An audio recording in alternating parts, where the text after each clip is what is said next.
absolutely extraordinary story that's emerged in terms of the sweetener for the deal that Labour is offering Mauritius in return for bizarrely giving them the Chagos Islands, which we own in the middle of the Pacific, which Mauritius has never had any claim to whatsoever. We're not giving them back. They're ours.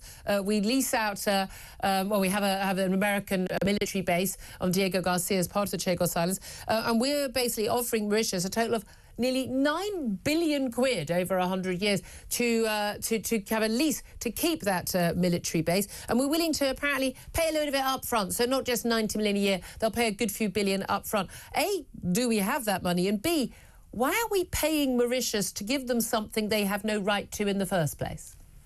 If I may say so, Julia, and a happy new year to you, that's an extremely good summary. You could make an analogy. It's a bit like us paying the Argentinians billions and billions of pounds to allow us to keep the Falkland Islands and to allow us to use the runway at RAF Mount Pleasant. It's analogous to that. Yes. If anybody suggested that, you know, they'd be hauled, they'd be dragged out of the House. Can I just say, Mark, so please don't give the government ideas over Diego Garcia. Don't give the government ideas. That's the sort of thing they're likely to do. Yeah, but I mean, it's very serious, because as soon as this was announced, the president of Argentina immediately tried to revive their claim to the Falkland Islands, and we've now got the Spanish leaning on Gibraltar over the border there as well. Yep. So in international affairs, once you start to look weak on things like this, other people will come for you. Yeah. So, and coming back to Diego directly, it is strategic madness to allow Mauritius to have sovereignty over this, particularly because the Chinese have invested billions of dollars into Mauritius in recent years. And the risk is you would no longer have freedom of action at that base. Also, Mauritius is part of a Pan-African Nuclear Non-Proliferation Treaty, so that would mean you couldn't base nuclear weapons at the base, and that would affect our deterrent posture. And the government are now in a desperate, tearing hurry to get this signed before the inauguration on the 20th of Jan, because the Trump administration are clearly absolutely against it. Yeah. And the Mauritians can see that, so, you know, they've got us over a barrel. Yeah, so and we're told the new Mauritian government... going up. Well, the new Mauritian government... It's a mad way to negotiate. Yeah, the new Mauritian government apparently isn't that keen on this deal anyway. Why did the Biden administration think it was a good idea, and why did the Labour government think it was a good idea? We know there had actually been talks about this, even under the Conservatives. Suddenly, this was like a top priority. I can't believe for anyone in this country, with Labour coming in, everyone was thinking, yeah, do you know what? Chagos Islands, big issue and top priority. Everyone should be dealing with this at the top level of government. I mean, for a start, most of us didn't even know where the sodding places were. I remember when it came up in the story, we were on air, we quickly went Googling Chagos Islands. I mean, why on earth did anyone think we should give the Chagos Islands to Mauritius anyway? Whose interests are being served here? Well, let's deal with what happened under us, and then we'll come on to what's happened under Labour. Let's not go into too much background, though. Oh, well, OK, very quickly, you know, officials in the Foreign Office have wanted to do this for years. Grant Shapps was the Defence Secretary. I was on the Defence Committee at the time. I had a conversation with him. I said, surely you're not going to allow this. He said, no, I will veto this in Cabinet. There is no way we're giving it up. He stopped it. And then when Cameron became Foreign Secretary, he killed it off completely. So in 1 minute, that is what happened. Right? Labour is a government of human rights lawyers. You've got a Prime Minister who's a human rights lawyer. You've got a number of members of a senior government ministers, and they are worried about this advisory, non-legally binding opinion from the International Court of Justice. They're worried about the whole decolonisation issue. They want to look good to their international lawyer mates, and that's why they're prepared to do it. Yeah. And it's complete strategic madness. Yeah, I mean, it is crazy. I mean, again, decolonisation, I don't believe it was even populated at all, was it, these islands, before we even arrived? It does seem utter madness, and it seems to me that, you know, we're doing something that clearly benefits the Chinese and a country that is in cahoots with China, who are a seriously hostile nation-state and a strategic risk to this country.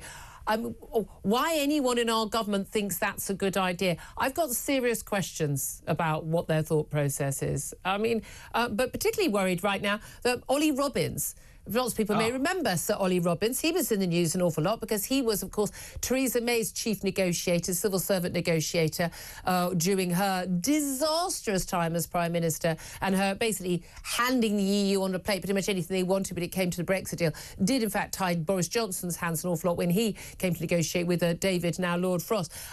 Ollie Robbins is back in a very senior role as the chief Mandarin, the permanent secretary at the Foreign Office. How worried should we be about that, given that he's quite happy to give away Britain's best interests and the democratic wishes of the British people over Brexit when he was an advisor to Theresa May?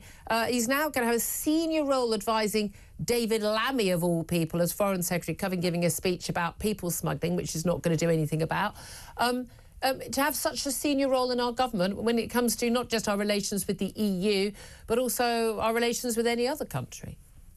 Well, Julia, you're quite right. I remember being interviewed by you at the time all about this. Yeah. Ollie Robbins was basically Theresa May's chief negotiator, and he was largely responsible for the so-called withdrawal agreement, which actually kept us in the EU when you read the fine print. Yeah. And that's why I and some of my colleagues in the Conservative Party fought desperately to stop it. And thank God you did. Yeah, well, bless you for that, the so-called Spartans, as we got nicknamed. So thank you for that. Anyway, but the point is, he's very well known around the EU. He's very well connected. I bet he is. The Europhile. And here's the really important point. If you wanted to rejoin the EU, and I passionately believe that Starmer remains a Remainer, and deep down in his heart of hearts, that's what he wants to do, you would put Ollie Robbins in the Foreign Office. Exactly. It's your perfect pick for that mission. And all this talk about a reset with the EU is just code, it's cover for beginning to want us to take us back into the European Union. This is not paranoia. They want us to rejoin. Yep. And I said to a friend of mine the other day, well, look, if they send Robbins to the Foreign Office, there's your sign. And lo and behold, that's what they've done. I couldn't agree with you more on that. I wonder where you are in terms of what the about to be new sort of terror advisor for Donald Trump, Seb Gorka. He's been on this show many a time. His call for Britain to basically, well, to all intents and purposes, do our bit dealing with the ISIS terrorists by taking back those ISIS terrorists and members who are languishing in those Syrian prison camps right now, including the likes of the ISIS brides like Shamima Begum. Is he right? Should we take them back to Britain? Well, look, America is our strongest ally on Mauritius and Diego Garcia. They, to me, have a very legitimate interest in what happens to that base. On this, though, I think this is a decision for us, the British people, who we allow into our country. I can understand the point the guy's trying to make, but nonetheless, I think that's a decision for us and our government and our parliament, and not for the United States. It's great that Assad has gone. It's brilliant that he's gone. And oh, by the way, in 2013, when we were talking about whether or not to strike Syria because Assad had used chemical weapons, who was the peer in the House of Lords that was bragging about the fact that he'd met Assad and made basically a speech in as many words saying we shouldn't? It was one Lord Ali. He of the passes for glass. People forget this. He of the passes for glasses. And he's gone very quiet now that Saddam has fallen. So we've had the Foreign Secretary saying it's wonderful that Saddam has gone and all the rest of it. Well, go and tell that to Lord Ali, who was effectively defending him in the House of Lords. Well, Assad, indeed.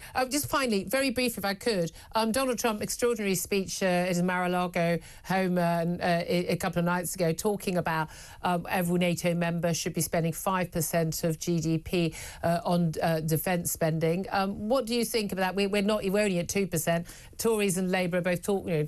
We're aiming to get to 2.5%. Do you think we should be spending 5% of GDP on defence? Could we even afford to do so? Well, when I was on the Defence Committee for many years, the Defence Committee under different chairmen consistently argued we should spend at 3%. So if you take a comparison with the Cold War, Julia, when the Berlin Wall was still up, Under Margaret Thatcher, in the mid to late 80s, we spent about 5%, about 5.2 at one point. So in a Cold War context, we were spending 5.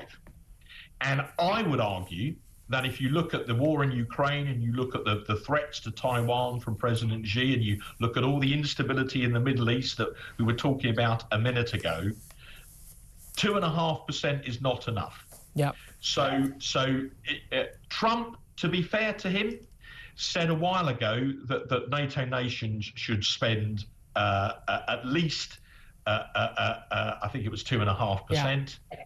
And since then, or well, at least 2 rather. And when he said that, there were 5 European NATO nations who spent 2. It's now gone up, but I don't know any nation right now is going to be able to afford 5. But I think we're going to end up all having to spend 5 anyway, maybe doing it sooner rather than later. Mark Francois, I'll have to leave it there. Shadow Defence Minister, Conservative MP, Mark Francois, thank you for that.